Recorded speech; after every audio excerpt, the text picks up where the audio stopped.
HRV, heart rate variability, is the rate of change of our heart rate over time. Well, to give you an idea of how important this measure is, every single major wearable tracking device or fitness tracker, including Oura Ring, the Garmin devices, Apple Watch, Whoop, and many others, Polar, they all track HRV as a primary measure. And the reason is because... All right, everyone, welcome to Heal Thyself. You know that I've been so engaged in neuroscience, the vagus nerve, emotions, really how we work through trauma. And I have such an incredible leader who talks about all of this and more. He's a psychiatrist, neuroscientist, an entrepreneur, and even inventor. Dr. Dave Rabin, he co-founded this awesome device called the Apollo device that actually helps regulate your nervous system in terms of heart rate variability. If you don't know what heart rate variability is, you have to listen to this episode. If you never heard about it, you have to listen to this episode. Heart rate variability is the marker that you're going to see that is going to tell you how your body is handling stress. It's going to tell you where your nervous system is. To me, it's one of the most important day-to-day markers that you need to be looking at. When I wake up in the morning, I myself have a ring and I check the ring score. Before I check anything, even before I check sleep, before I check my readiness for the day, I look at my heart rate variability to see if I'm more physically stressed already just waking up than I was the day before, or my body's more resilient and ready to go. It shows us how we're handling stress. We all need to know our heart rate variability number. It's so important. Dr. Dave Rabin is going to teach us some of the most important pieces, evidence-based recommendations that we can do for our health to improve that number. The better your heart rate variability, the better your overall health. So it's going to be amazing. We're going to go into what are the practices. He's going to tell us all of the best practices to do, the ones we could do at home for free for the most part. He's going to tell us a little bit more about the amazing device that he invented. We're going to talk about things like MDMA-assisted therapy and how that's affecting our cortisol receptors, how it's affecting our literal ability of how we handle stress in a good way. We're going to learn all about where we're going with psychedelic-assisted therapy and how we're breaking generational trauma. We're at a time in health and mental health and trauma that is unprecedented, because in the next few years, it's going to be so amazing what we're going to have at our forefront, right at the palm, to make changes, lasting changes in our overall health. We're going to go deep into all of them. I can't wait to get to this guest segment with Dr. Dave Rabin. Why should everyone have an idea about what their heart rate variability number is? That's a great place to start. And first off, I will say I love the name of your show. A lot of the work that we do and that we do with our patients and with everyone I work with is about educating our communities and our patients about how to heal themselves better. So and how to really activate our own sense of self-healing. And HRV ties in really nicely to that, because HRV, heart rate variability, is the rate of change of our heart rate over time. So that means most of us think that, and every single wearable, to give you an idea of how important this measure is, every single major wearable tracking device or fitness tracker, including Oura Ring, the Garmin devices, Apple Watch, Whoop, and many others, Polar, they all track HRV as a primary measure.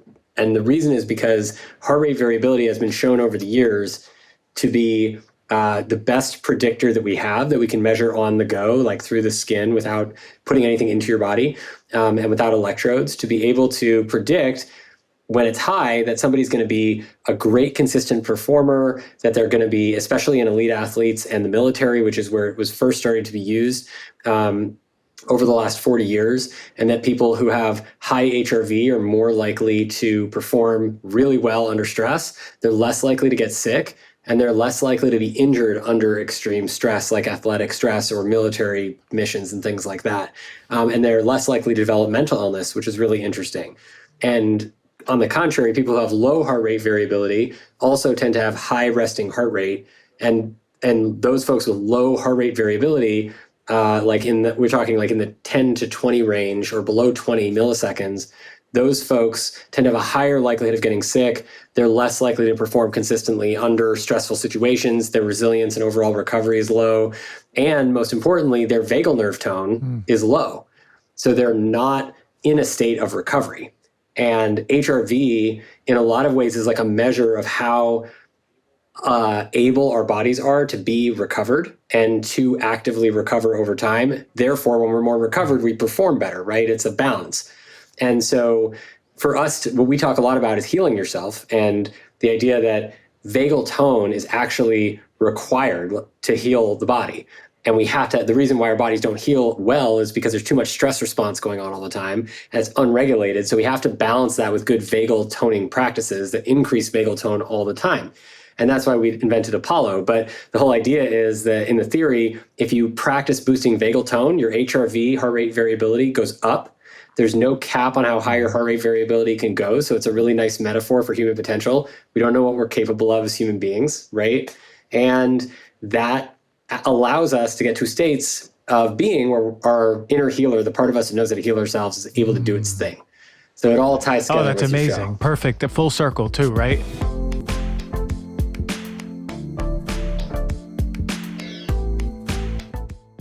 All right, everyone, let's talk about AG1. If you are a longtime listener of Heal Thyself, you know that I love AG1. I've been talking about it for about 2 years now. And I really started drinking this because I needed a convenient way to get in some nutrients, especially because at that time, I was always on the go. Now I just made it part of my routine. The reason why I started using it was for more energy. I wanted to get in all of the greens that I needed to, plus all the nutrients in there. When I started drinking AG1, I felt a real difference in my health, especially from the energy standpoint. I can tell that I wasn't getting enough greens or vegetables because I was always on the run. But AG1 is a foundational nutritional supplement that supports your body's universal need to optimize the gut, stress management, and immune support. Since 2010, AG1 has led the future of foundational nutrition. They're continuously refining their formula to create a smarter, better way to elevate your baseline of health. When it comes to AG1, it's one of the easiest things to do. You just open up the packet, throw it in some water. You could put it in some almond milk if you like. Water's fine for me. I've said it so many times. I hate taking tons of supplements. I think we should have our own personalized handful of supplements that we need for us, and then getting the rest of the stuff from nutritionally dense food. Just one delicious scoop, I'm getting prebiotics, probiotics, digestive enzymes for gut support, magnesium, B vitamins for that energy I was talking about, adaptogens to help balance my body's stress levels and response to stress, and vitamin C and zinc to help my immune system. AG1 is a supplement I trust to provide the support to my body that it needs every single day. If you want to take ownership over your health, and AG1 has been such a long time partner with us because I believe in it, you need to try AG1 and get a free 1-year supply of vitamin D3 and K2 and 5 free AG1 travel packs with your first purchase. Go to drinkag1.com/heal-thyself. That's drinkag1.com/heal-thyself to go check out my favorite nutritional insurance.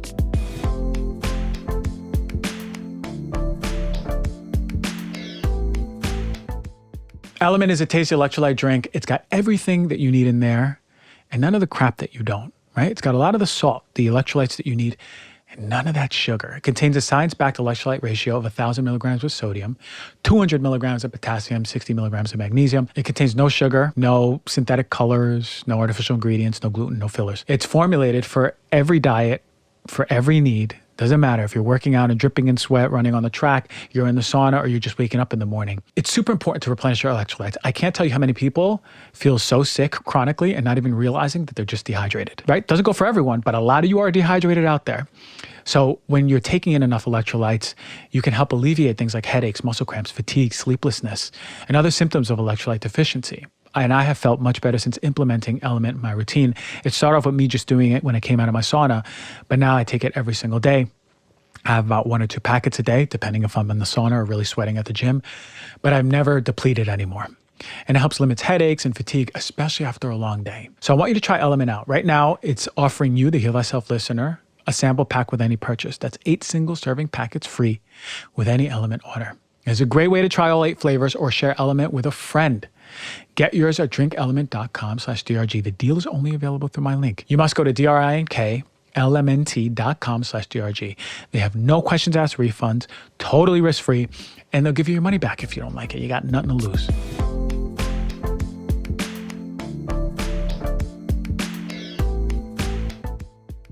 The HRV is something that is so intriguing to me. So I have the Oura Ring. I've had it for many years. And I look at, that's the first thing I look at. Even before how I slept, I go, where am I at today? And it's actually gone up like 20 points in the past 6 months for just really like making sure I'm getting good sleep, making sure I'm walking every single day, a meditation, emotional healing stuff. But we're going to go into the device because we'll talk about, I want to know how that affects the HRV. But you mentioned vagal tone.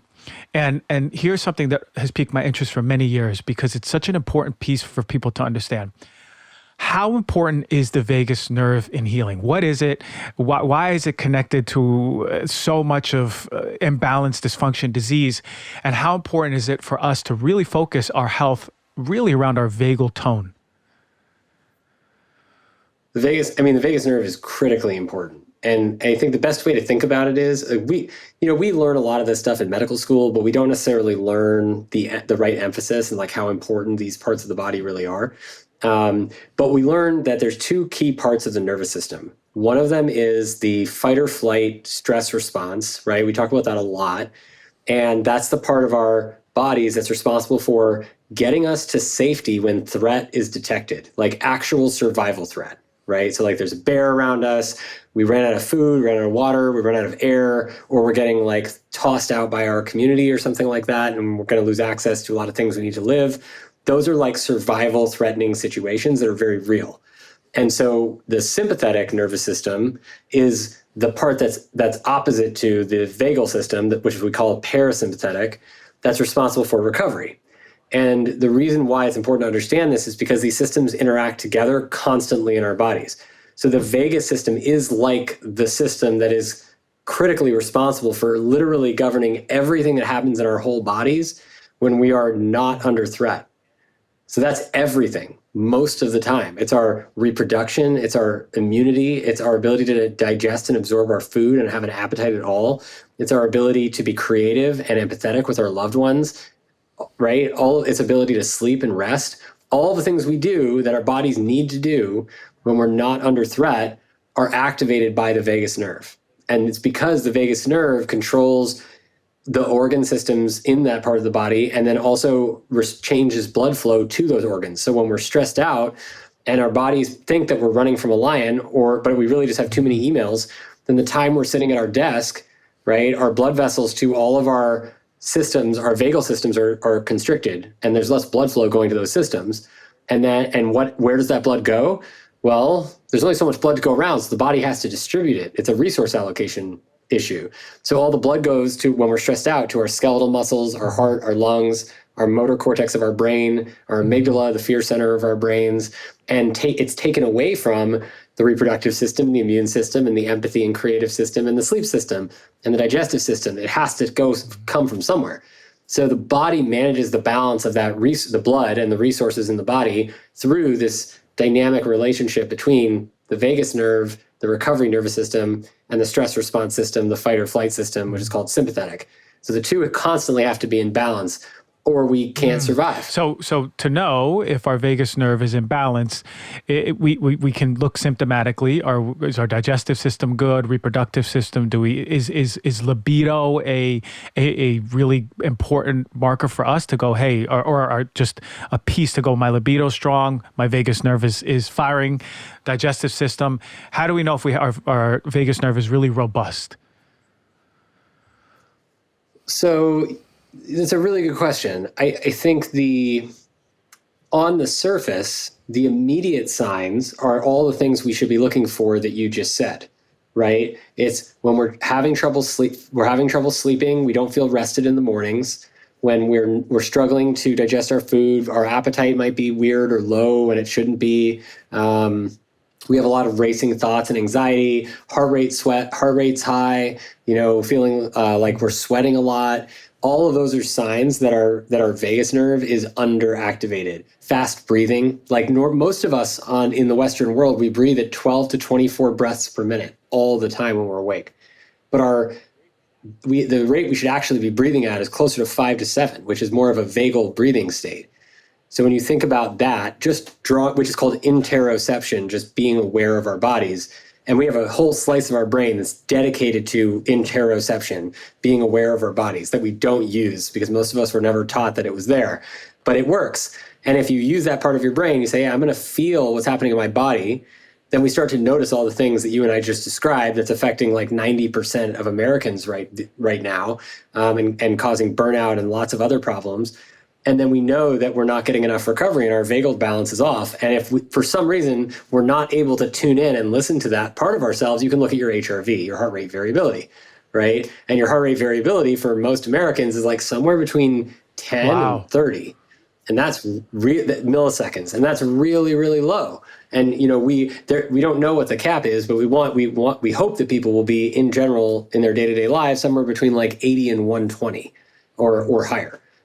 So we're in like a quarter end of that population-wise. So I think that's why heart rate variability is so interesting, because it's a really good way to understand what is my body in balance.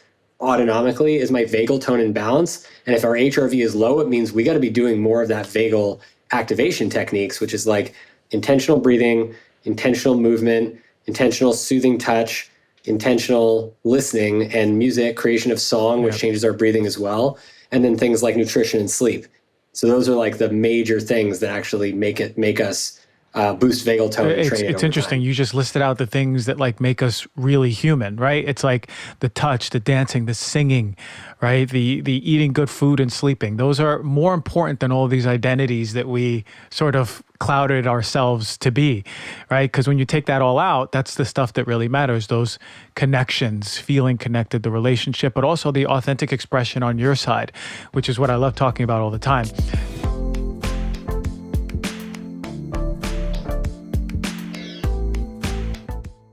I love the AquaTrue. It's been my water filter for quite a while. I love AquaTrue. I really do. It cleans out my water. I'm not worrying about what's in there. And water's so important. Why? We need it to survive. Yeah, but we need to be filtering out all the crap that's in there. It's got to be clean water. According to the Environmental Working Group, 3 out of 4 homes in America have harmful contaminants in its tap water. You don't believe me? Go to the Environmental Working Group tap water website, type in your zip code, and you're going to see what's in your water. AquaTrue's the best one out there.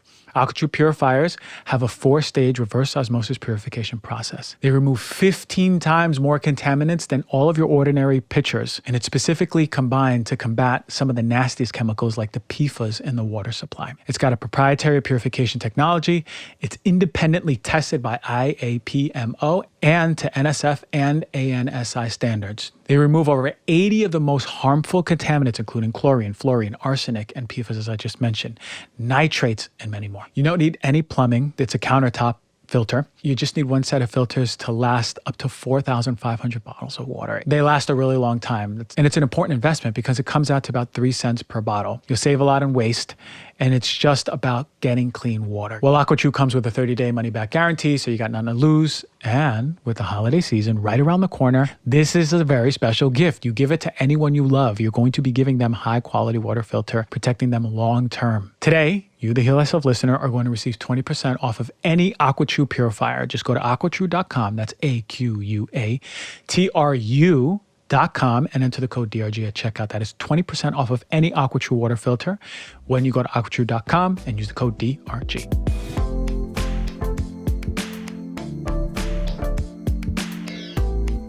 Okay. This episode is sponsored by BetterHelp. I want to talk a little bit about something very important. How often you feel like you're getting in your own way. So many of us think we know what we should do, what's good for us, but we can't figure it out. Sometimes we just need to talk to someone. We need to express what's internally in there and have someone hold space. Now, the awesome part about BetterHelp is that it's accessible and easy. Not only do they make it easy, you learn about important pieces of being a human, like positive coping skills, especially in relationships. How about setting boundaries? A lot of you can't set boundaries. Very important. It empowers you really to be the best version of yourself. And it's not if you just experienced major trauma, it's for everyone. If you're thinking about starting therapy, go to BetterHelp. Give it a try. It's entirely online. It's designed to be convenient, flexible, and it's suited with your schedule. What you do is you fill out a brief questionnaire, and they match you with a licensed therapist based on that questionnaire. And you can even switch therapists if you don't like the person for no additional charge. Really, it's about having a better relationship with yourself, better relationship with your ability to communicate with yourself and others, coping skills, moving through really tough times, moving through conflict. I want you to visit betterhelp.com/DRG. You get 10% off of your first month. That's betterhelp, HELP.com/DRG.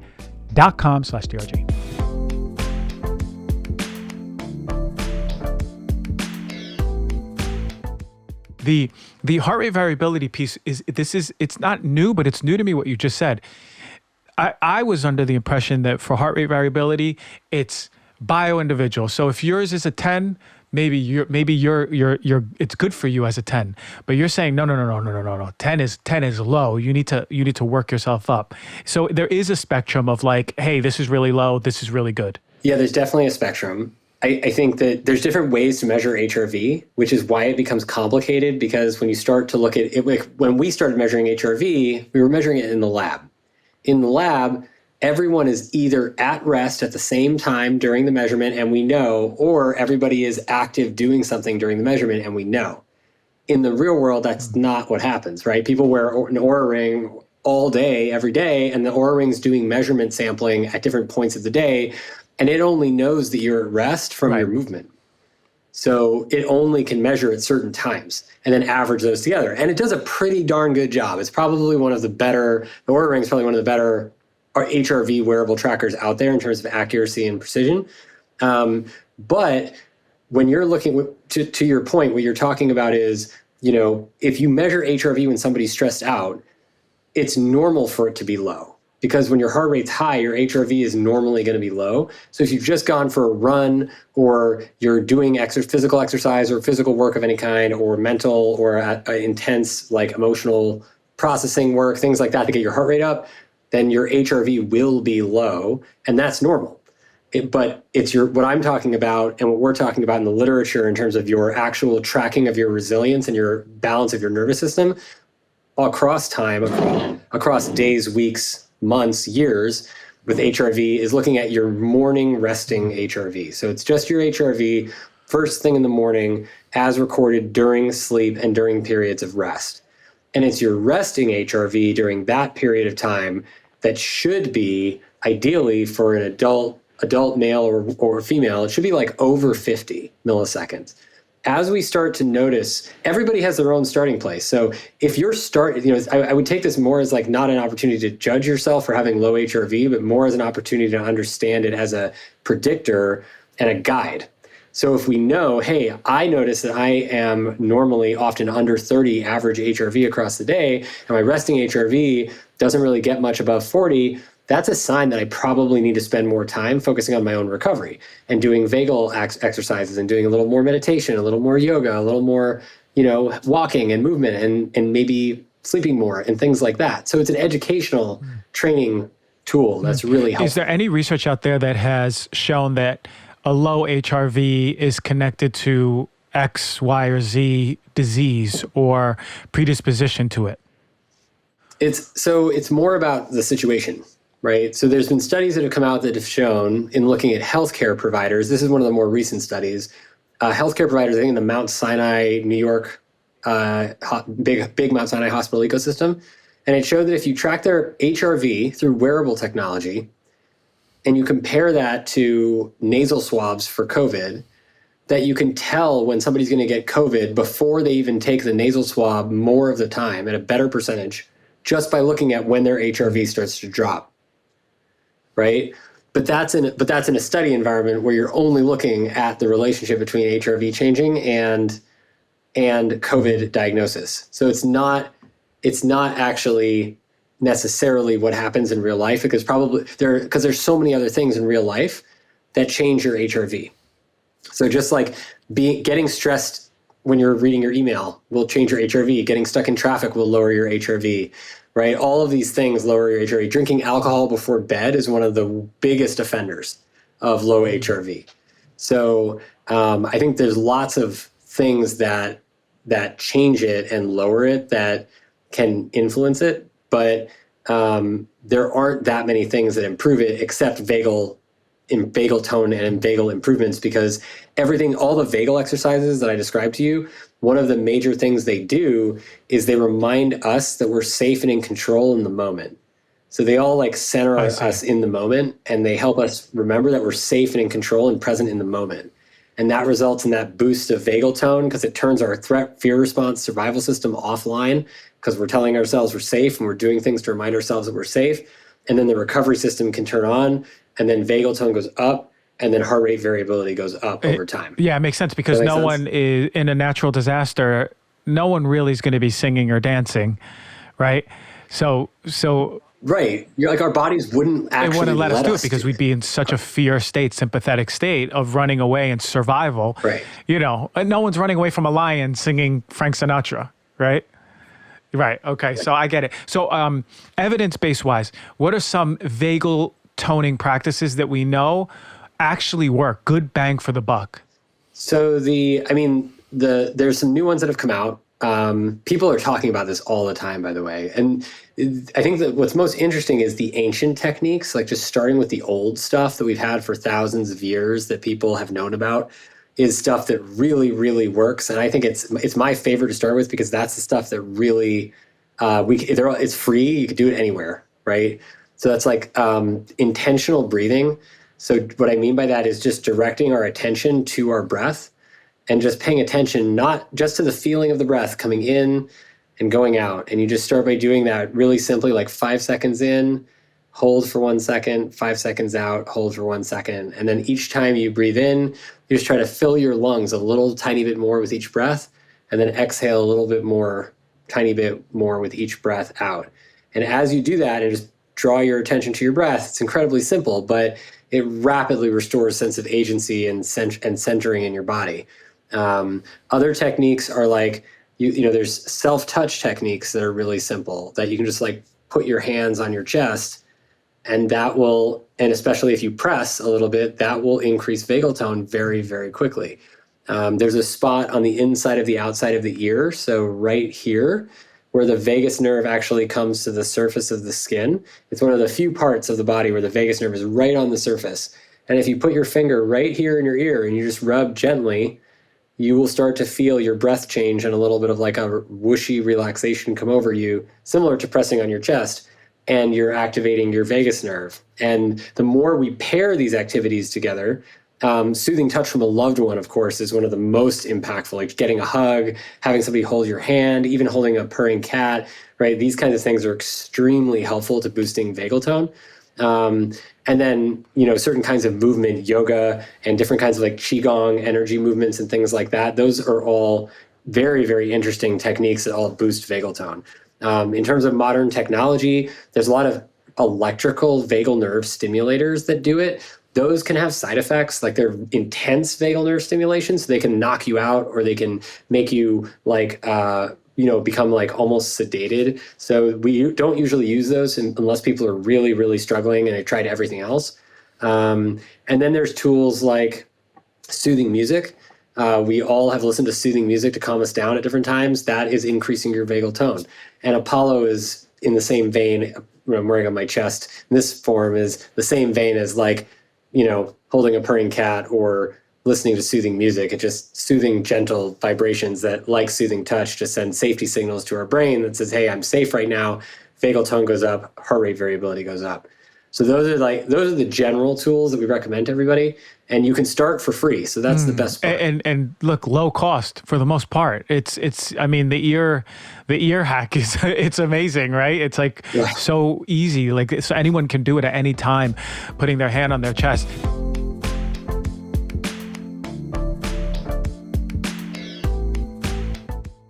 Up until now, there haven't been many supplements that support mitophagy. This is an important process. I want you to pay attention.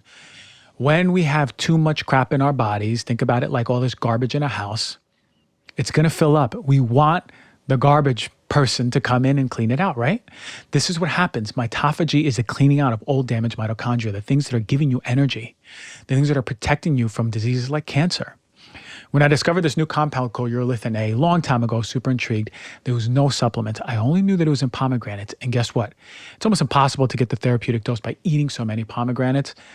When I was at this trade show about 3 years ago, God, it's already 3 years, maybe 2 years. I saw this booth from Timeline Nutrition, and it was a product called MitoPure. And I was so excited because this is the product that had the therapeutic dose of urolithin A to support our mitochondria.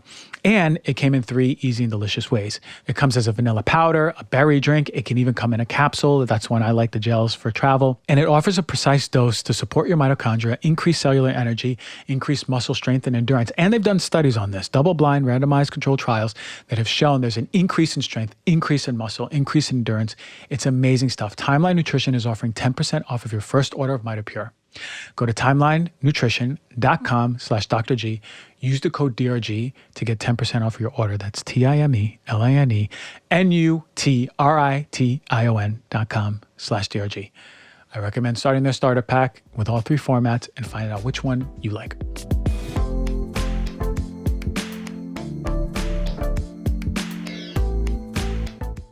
We sort of often oversee and underestimate these really simple techniques. We know they feel good, but we don't really self-soothe like that. We sort of just look at like, well, what supplement can I take or what medication can I take? I need to go to that, something outside of me. But we have these ancient tools that we can really start honing in and nurturing on. The self-soothing, like you said, the yoga, we can do meditation, qigong. The wearable device, the Apollo, what is the idea behind it in helping our vagus nerve? You said soothing touch? Yeah, the idea was that, we saw the impact of having like really powerful healing experiences with our patients in the office. And we were working with people who had severe PTSD, a lot of whom were military veterans, and a lot of trauma patients, a lot of patients with substance use disorders, like people who were really, really sick. And most of them weren't getting better with the medications that we were told to prescribe them, which is hard for everyone involved. Everyone was frustrated. And so, we started to look at these folks, not just in our clinic, but also I worked in a research lab in the Department of Psychiatry, and we were doing research on these disorders.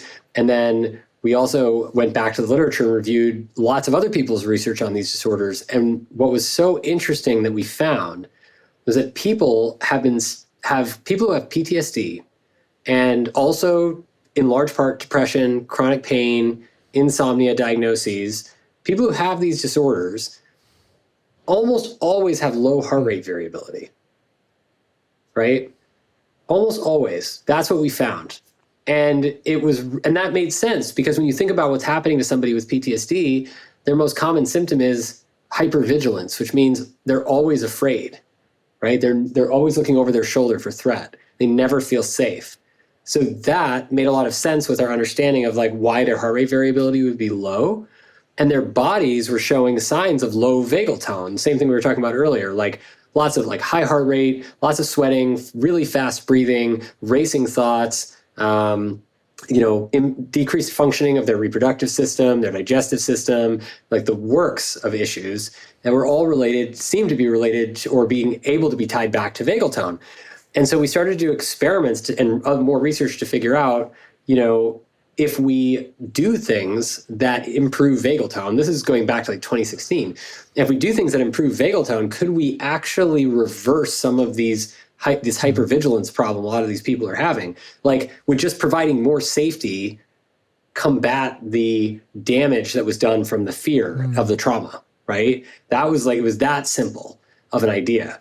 And from there, we started to look at everything that helped to improve safety. Like we looked at biofeedback, which is a great way to boost vagal tone.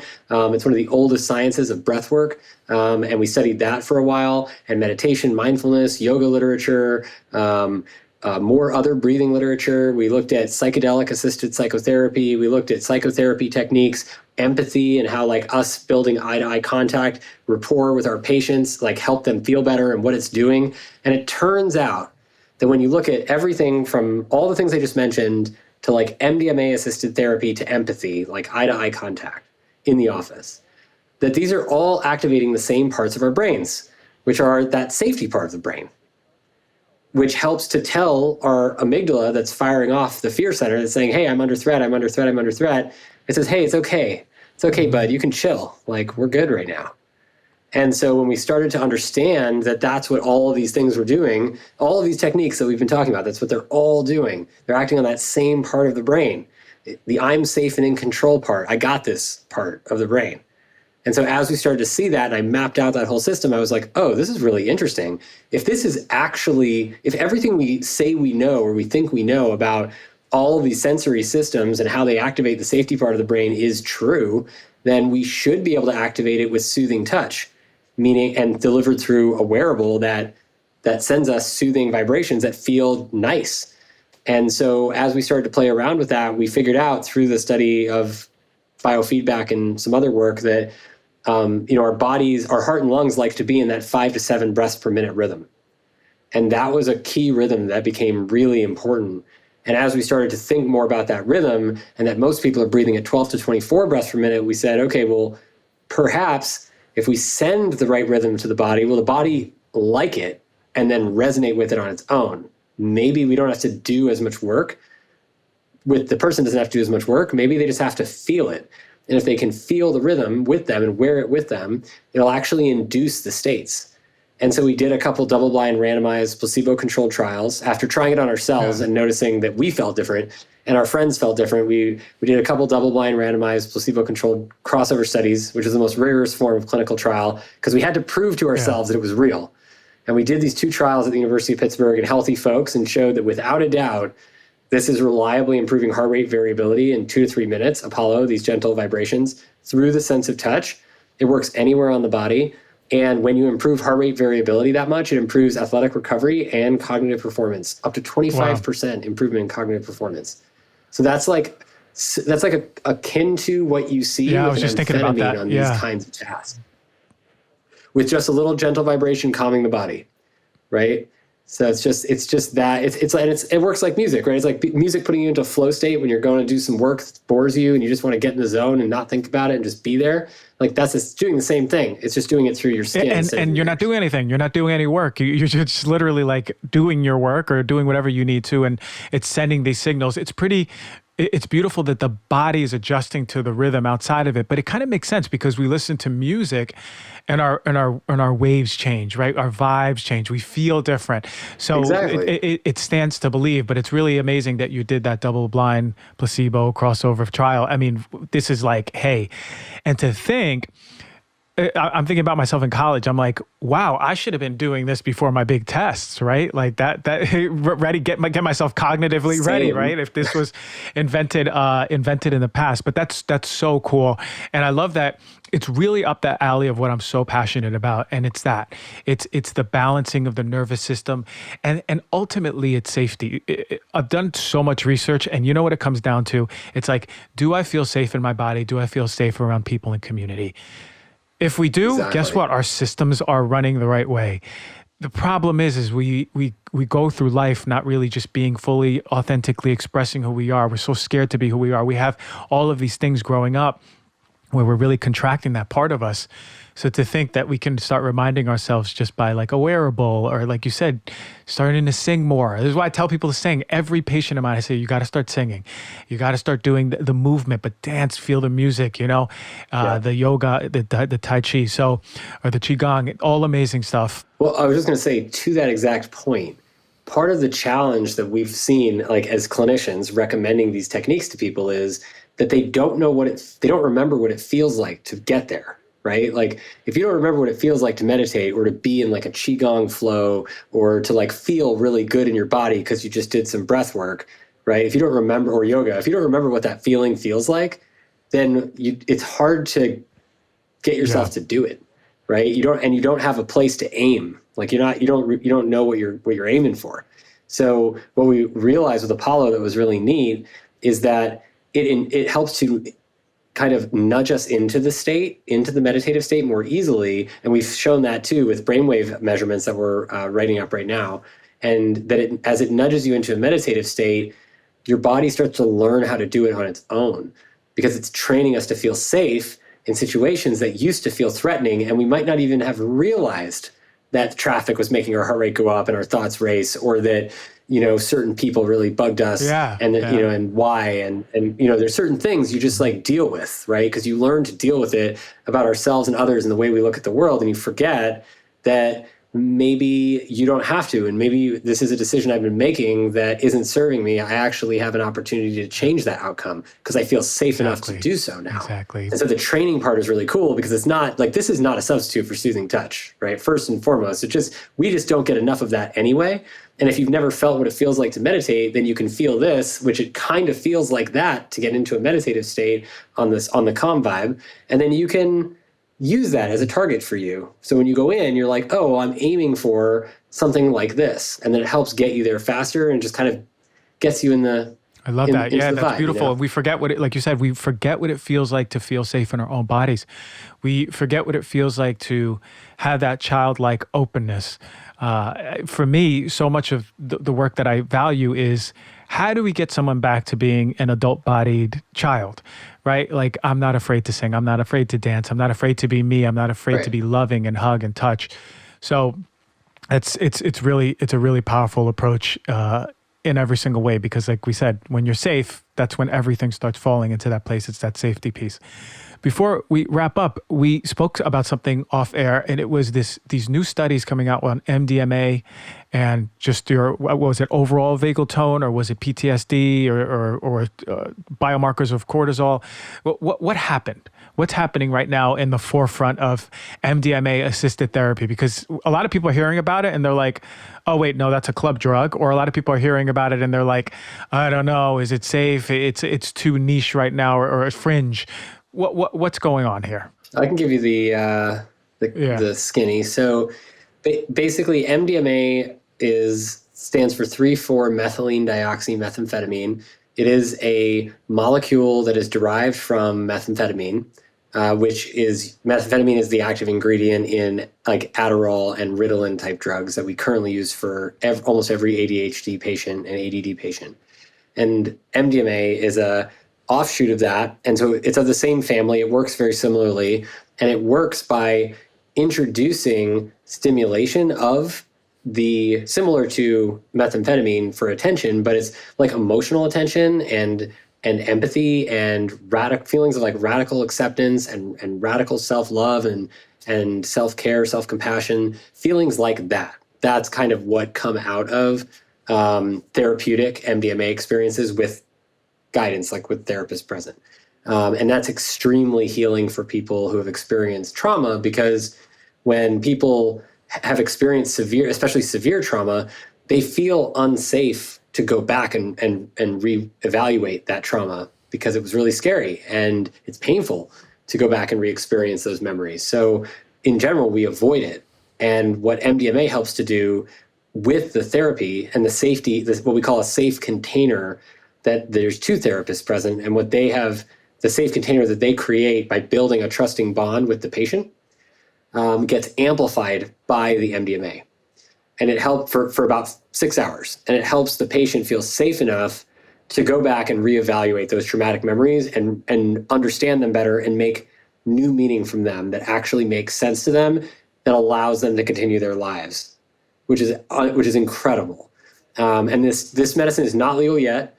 It looks like it will be made legal and cleared through the FDA with FDA clearance sometime next year and in 2024. And that's for use in office with trained clinicians providing the medicine. So then the results from those studies are really impressive. So the 3 months, it's just 3 doses of medicine and 12 weeks of altogether combined 42 hours of psychotherapy, talk therapy with 2 therapists over 12 weeks and just 3 doses of MDMA. And at 2 months out after the phase 2 trial completed with the FDA, 2 months out, 55% of subjects no longer met diagnostic criteria for PTSD. And these people had PTSD for on average 17.6 years. They were extremely ill, and they had never responded long-term to any other treatment. They tried everything for the most part. And 55% were symptom-free, or not symptom-free, but no longer meeting diagnostic criteria for PTSD anymore. They no longer could have all the boxes checked that said you have PTSD after just 12 weeks of therapy, 3 doses, and 2 months out after treatment. So that was pretty impressive. And then they did 1-year follow-up, and they showed that at 1 year after treatment ended, no additional treatments were given. The patients could do whatever they want, but the study group did not administer any additional treatments, including psychotherapy. And 1 year out, that number of people went from 55% to 67% no longer meeting diagnostic criteria. So this is really fascinating, because these people in the current Western medical paradigm of psychiatry, they all do not do well for the most part. Only like 30% of them really get better with severe PTSD. in this trial, the most severe PTSD folks, the majority of them are getting better. And they're getting better with just 3 doses over 12 weeks. And if you think about the safety theory that I just described to you and the way that MDMA is working psychologically to help people feel safe enough to reevaluate traumatic experiences and what they mean to them, then, you know, this is helping people effectively feel safe enough to learn how to heal themselves, right? And then that's why there's more people better after the treatment is stopped a year later than there were at 2 months, because the people who were still sick were learning how to do some of the healing and take it with them after they left, right? And they're still getting better. And that is really incredible. That like flips the whole paradigm of the way we treat mental illness on its head. Not to say that there's some stuff we do now that does work, it does, but there are these other tools that are clearly extremely effective for certain people that are taking on the healing process and teaching us about the healing process in a way that really reaffirms that the healing comes from within here, right? And then like we have to be at the center of it, and reminding people and teaching people that they are at the center of it is a huge part of helping them heal, and then helping them feel safe enough to unlock all those parts is the other huge part. And so that's like most of what we do in these medicine experiences. So that was the most exciting result. And so, you know, the next thing that we did before the most recent phase 3 MDMA trial started, they have to do like multiple studies through the FDA. I decided to start a study group to see if we could measure that effect of safety on the DNA, which is called the epigenetic code. And it's a code that sits on top of our DNA that tells our DNA what to make, what proteins to make, whether to turn up or turn down. And the reason why that's important is because that's how all of our entire body regulates everything that it does, is through this epigenetic code telling the DNA to turn up or turn down different parts. So it's, you know, we have the same DNA in every cell of our bodies, but our skin knows to be skin and our brain knows to be brain, right? How do they know? If they have all the same code, how do they know? They know because there is certain epigenetic code on the skin cells that says turn up skin proteins here and turn down brain proteins here. And then there are other code on the brain cells that say turn down skin proteins and turn up brain. Does that make sense? So Dr. Rachel Yehuda, over the last 30 years, who is endowed professor of psychiatry at Sinai, found that she found many years ago that traumatic experiences appear to be changing the epigenetic code on cortisol receptor genes, which makes them not function properly, which also increases your likelihood of developing PTSD. So that's really interesting. And it increases your children's likelihood of developing PTSD. And then they showed this in mice and rats and replicated in animals, and showed that it is actually indeed true that if an animal, inclusive of us, experiences trauma and we don't do anything about it, that can change the way our genes function, like cortisol, a critical safety and stress response gene. It can change the way that gene's functioning or its receptors are functioning, and that system as a whole is functioning. And then if we don't fix that, which we didn't know how until maybe recently, this paper I'll tell you about, if we don't fix that, then we can actually pass that on to our offspring. And then they can pass it on to their offspring for at least 4 generations, at least 4. So that is really, really important discovery that she made. And so inspired by her work, I went and brought a study group together that was a partnership between Rachel at Sinai, Yale, and University of Southern California, Arizona State University, and MAPS, the Multidisciplinary Association for Psychedelic Studies, along with a couple of nonprofits, Modern Spirit and the Board of Medicine. And we brought all of these folks, leading scientists together to basically sample the epigenetic code before these people were going through the MDMA trial. These people with severe PTSD were going through the MDMA trial, and sample them again afterwards and see if we could measure that trauma marking on the cortisol receptor gene change with the MDMA therapy. Powerful. So we started that. It was something like in 2016, 2017. Isn't that study kicked off? And we just finished it, and it published this February in Frontiers in Psychiatry, showing that in fact, this 3 doses of MDMA and 12 weeks of therapy is enough to start to change that epigenetic code on the cortisol receptor, and maybe reversing some of the changes that are caused by trauma, which could allow the receptor to function better. And so there are like objective markers of healing from trauma that are starting to appear on the DNA code, which is so interesting because you can measure it with a saliva tube, right? You can just like spit into a cup or take a cheek swab and do analysis and get really good information about this kind of stuff that not now, but maybe in like 5 to 10 years could be completely changing the way that we treat and diagnose mental health conditions. So it's really exciting. It's beautiful, and thank you for sharing this new research, because ultimately what I'm hearing is that we can break the generational trauma. We can break that, and theoretically, really what you're seeing in this data is you can do it in 3, at least preliminary 3 different visits and over 3 months. And whoa, you mean to tell me that I'm not going to pass on that epigenetic change to my child so they can handle, they have more resiliency for cortisol? That's incredible. And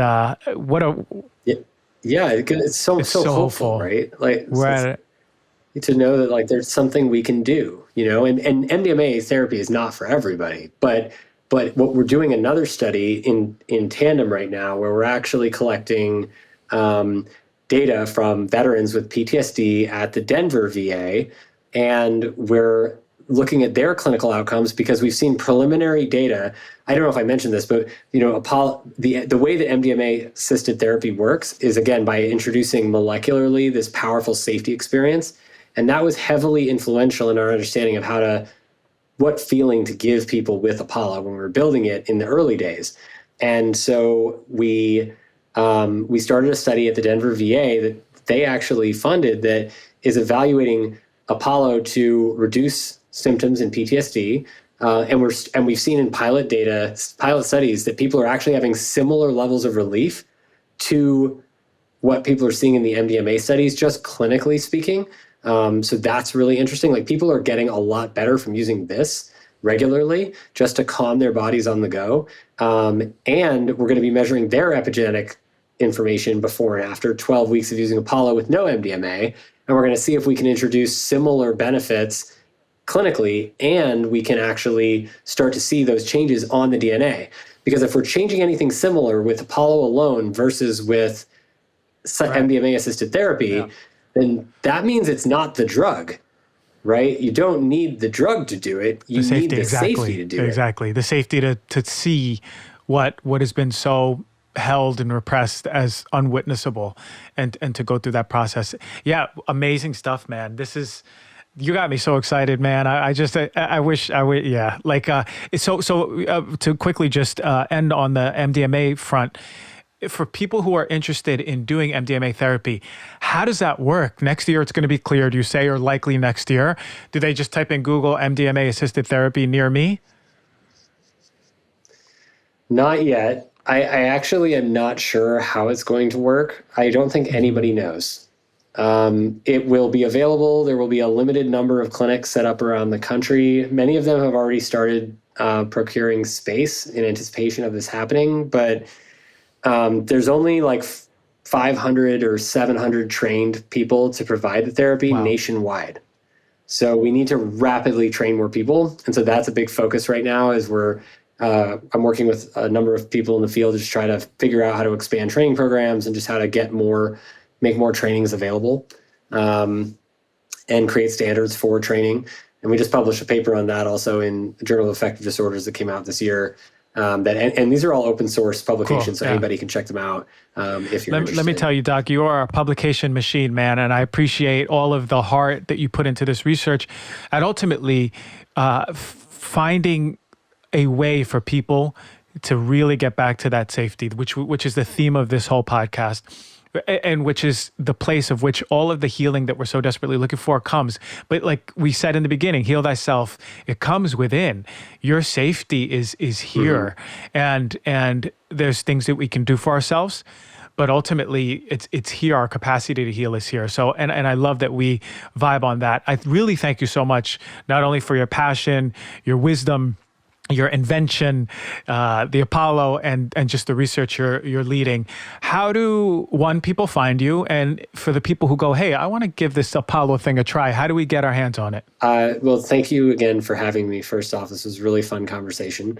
And safety really is everything, like I think part of what we're finding if I could one of my things I love to do is just translating from neuroscience down to everyone that all the cool stuff we've learned over the years. And there's a ton of great stuff we've learned. It's just, it's lost in translation along the way. So, safety, I think, is one of those core things that we're finding is actually what is the biggest contributor to vagal tone. And vagal tone is what provides the fuel, the vagus nerve system, to our healing.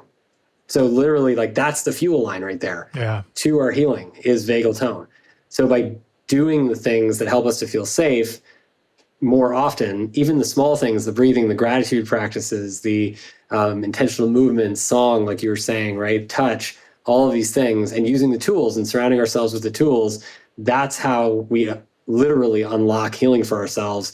And the best part is that we can be hopeful because it's there for all of us. Like what we're seeing is we were born with this ability to heal ourselves. We just have to let ourselves do it. And that's really what it comes down to. So you can find me at drdave.io. My Instagram and Twitter are at Dr. David Rabin. And you can find me also at thepsychedelicreport.com, which is one of the very first psychedelic news shows. And we provide you lots of information about the latest goings on in the psychedelic space every couple weeks.